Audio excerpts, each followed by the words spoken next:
दोस्तों भारत ने अब पाकिस्तान से पीओके वापस लेने की पूरी तैयारी कर ली है और इसके लिए वह लगातार अपने हथियारों को अपग्रेड करने और अपने एयर डिफेंस सिस्टम में नए नए हथियार शामिल करने में लगा हुआ है। और यह खतरनाक हथियार भारत को न सिर्फ आत्मनिर्भर बना रहे हैं बल्कि दुनिया का सबसे शक्तिशाली देश भी। और इसी कड़ी में अब भारत के एक ऐसे हथियार की चर्चा हो रही है जिसका हाल ही में सफल परीक्षण किया गया है। बता दें कि भारत ने अपने एयर डिफेंस सिस्टम को मजबूती देने के लिए एक ऐसी मिसाइल का सफल परीक्षण किया है जिसकी तुलना अब इजराइल के आयरन डोम से और रूस के S-400 से हो रही है। ऐसे में आप खुद ही इस मिसाइल की ताकत का अंदाजा लगा सकते हैं और इसके लॉन्च के बाद कैसे भारत बड़े बड़े देशों को कड़ी टक्कर देने वाला है। तो चलिए आपको इसके बारे में विस्तार से बताते हैं कि आखिर इसकी क्या क्या खासियतें हैं और कैसे ये बड़ी बड़ी मिसाइलों को टक्कर देता है। दरअसल चीन और पाकिस्तान की किलर मिसाइलों, फाइटर जेट्स और बारूदों से लैस ड्रोन विमानों का खतरा लगातार बढ़ता जा रहा है और इसी से निपटने के लिए भारत ने अब अभेद सुरक्षा कवच हासिल कर लिया है। और भारत ने अब इजराइल की तरह अपना आयरन डोम बना लिया है और इसके लिए भारत ने अपने BMD सिस्टम यानी कि बैलिस्टिक मिसाइल डिफेंस सिस्टम को रूस से मिले S-400 मिसाइल डिफेंस सिस्टम के साथ आगे बढ़ा रहा है। ताजा परीक्षण में बैलिस्टिक मिसाइल डिफेंस सिस्टम की AD-1 इंटरसेप्टर मिसाइल ने सफलतापूर्वक अपने लक्ष्य को हासिल कर लिया। BMD सिस्टम को इस तरीके से बनाया गया है कि परमाणु हमलों को भी विफल किया जा सके। DRDO की तरफ से बनाए गए BMD system AD-1 interceptor missile लंबी दूरी तक मार करने में सक्षम है। इस मिसाइल को वातावरण के बाहर और वातावरण के अंदर मौजूद दुश्मनों की बैलिस्टिक मिसाइलों और फाइटर जेट्स को मार गिराने के लिए डिजाइन किया गया है और भारत की यह तकनीक बहुत ही कम देशों के पास है। ऐसे में दुनिया के कई देश अब भारत की इस सफलता से खतरा महसूस कर रहे हैं क्योंकि अब भारत दुनिया की बैलिस्टिक मिसाइल और एयरक्राफ्ट को आसानी से उड़ा देने की क्षमता को नेक्स्ट लेवल पर ले गया है। हाल ही में भारत ने AD-1 मिसाइल का परीक्षण किया। AD-1 यानी कि एयर डिफेंस 1 मिसाइल जिसकी रेंज 1500 किलोमीटर है, यानी वह 1500 किलोमीटर दूरी से दुनिया की किसी भी बैलिस्टिक मिसाइल या एयरक्राफ्ट को तबाह कर सकती है। और सबसे खास बात यह है कि यह मिसाइल इंडो एटमॉस्फेरिक और एक्सो एटमॉस्फेरिक यानी कि पृथ्वी के वायुमंडल के बाहर और पृथ्वी के वायुमंडल के अंदर दोनों ही तरफ से दुश्मन की मिसाइलों का सामना कर सकती है।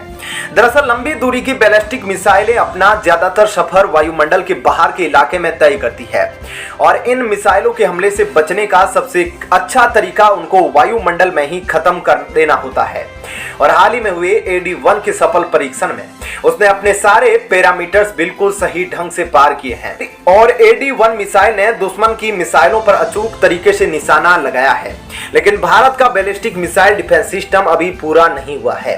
अब भारत की तैयारी AD-2 मिसाइलों की है, यानी कि ऐसी मिसाइलों की जिनकी रेंज 5000 किलोमीटर हो और वो किसी भी देश की इंटरकॉन्टिनेंटल बैलिस्टिक मिसाइलों को वायुमंडल के बाहर या फिर वायुमंडल के अंदर हवा में ही तबाह कर दे। ऐसे में भारत की तैयारी अमेरिका की तरह एक ऐसे मिसाइल डिफेंस सिस्टम को बनाने की है जिसे भेद कर या तोड़कर कोई भी दुश्मन मिसाइल अंदर ना आ सके। दोस्तों ऐसे में आप देख सकते हैं कि भारत का डिफेंस सिस्टम अब कितना मजबूत हो गया है कि यह बड़े बड़े देशों के डिफेंस सिस्टम को भी अच्छी खासी टक्कर देता है। ऐसे में आगे जाके भारत के साथ कोई भी देश टक्कर लेने से पहले जरूर सोचेगा। दोस्तों ऐसे में भारत जिस तरह से अपने एयर डिफेंस सिस्टम को मजबूती देने में लगा हुआ है उसके बारे में आपकी क्या राय है हमें कमेंट करके जरूर बताइएगा। साथ ही आपका इस खबर को लेकर क्या कहना है जरूर बताएं। चलिए अब जानते हैं एक और बड़ी खबर। दोस्तों भारत पीओके को लेकर लगातार आक्रामक होता जा रहा है और अब भारत पीओके को जल्द ही वापस हासिल करना चाहता है। हाल ही में भारत की तरफ से पीओके को लेकर एक ऐसा बयान आया है जो पाकिस्तान की धड़कनें बढ़ाने के लिए काफी है। लेकिन अब तो भारत के विदेश मंत्री एस जयशंकर ने भी पीओके को लेकर एक ऐसा बयान दे दिया है जिसने पाकिस्तान के साथ साथ चीन को भी सदमा दे दिया है। भारत ने अचानक पीओके पर अपने बयानों से सर्जिकल स्ट्राइक कर दी है और ऐसे में भारत की तरफ से जो इन बयानों में कहा जा रहा है वह जानकर आप जरूर खुश हो जाएंगे। ऐसे में दोस्तों आखिर भारत ने अपने बयान में ऐसा क्या कहा है जिससे पाकिस्तान के साथ अब चीन भी सदमे में है। तो आज हम आपको इस वीडियो में उसी बारे में बताने वाले हैं। इसके साथ ही आप कमेंट करके बताइएगा कि आपको क्या लगता है कि भारत जिस तरह से पीओके को लेकर लगातार बयान दे रहा है वो पाकिस्तान और चीन जैसे देशों को डराने और सबक सिखाने के लिए काफी है। इस बारे में हमें अपनी राय कमेंट करके जरूर बताइएगा। तो चलिए देखते हैं पूरी खबर विस्तार से। दोस्तों, कुछ समय पहले भारत के रक्षा मंत्री राजनाथ सिंह ने कहा था कि पाकिस्तान ऑक्युपाइड कश्मीर में पाकिस्तान ने जो किया है उसे उसकी कीमत चुकानी पड़ेगी। राजनाथ सिंह ने आगे यह भी कहा था कि हमने कश्मीर का विकास कार्य शुरू कर दिया है, लेकिन यह तब तक नहीं रुकेगा जब तक हम गिलगिट बलूचिस्तान तक नहीं पहुंच जाते। राजनाथ सिंह के इस बयान के तुरंत बाद भारतीय सेना के चिनार कोर के लेफ्टिनेंट जनरल एडीएस ओजला ने एक बयान दिया और उन्होंने कहा कि पीओके पर कब्जा करने में ज्यादा वक्त नहीं लगेगा और हमें बस इशारे का इंतजार है। ऐसे में इन दोनों बयानों के बाद विदेश मंत्री ने भी पीओके पर बयान देकर तहलका मचा दिया है और एस जयशंकर का पीओके पर दिया गया यह बयान पाकिस्तान से ज्यादा चीन को परेशान कर रहा है।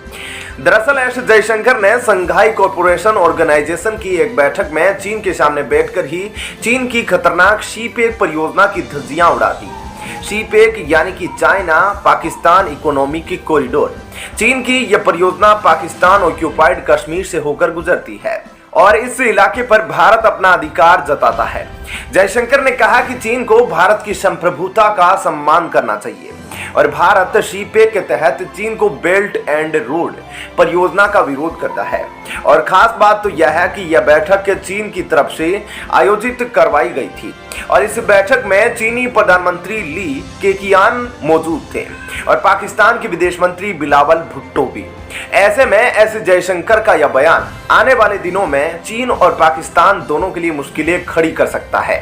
आपको जानकारी दे दे कि पीओके में चीन के शीपेक प्रोजेक्ट को लेकर पहले भी वहां के लोगों ने बगावत शुरू कर दी और पीओके के लोग आरोप लगा रहे हैं कि पाकिस्तान और चीन मिलकर उनके इलाके के संसाधनों को बर्बाद कर रहे हैं, क्योंकि चीन पीओके पर सड़क, पुल और पावर प्लांट लगा रहा है और पाकिस्तान की मदद से पीओके के लोगों की जमीनों पर कब्जा भी कर रहा है। हाल ही में कई ऐसी घटनाएं भी सामने आई है जिसमें पीओके के लोगों ने शीपेक परियोजना में काम कर रहे चीनी कर्मचारियों पर हमला करना शुरू कर दिया। ऐसे में यह साफ पता चलता है कि खुद पीओके में रहने वाले लोग भी चीन के इस प्रोजेक्ट के खिलाफ ही है और वो इसे जल्द से जल्द बंद करवाना चाहते हैं। ऐसे में भारत की तरफ से आया यह बयान पाकिस्तान के साथ साथ चीन को भी चिंता में डालने के लिए काफी था और अब इससे लग रहा है कि भारत पीओके को जल्द से जल्द वापस लाने की प्लानिंग कर रहा है। दोस्तों, ऐसे में इस खबर के बारे में आपकी क्या राय है? भारत के दिए गए इन बयानों के बारे में आप क्या कहना चाहेंगे? इस बारे में हमें कमेंट करके अपनी राय जरूर बताएं।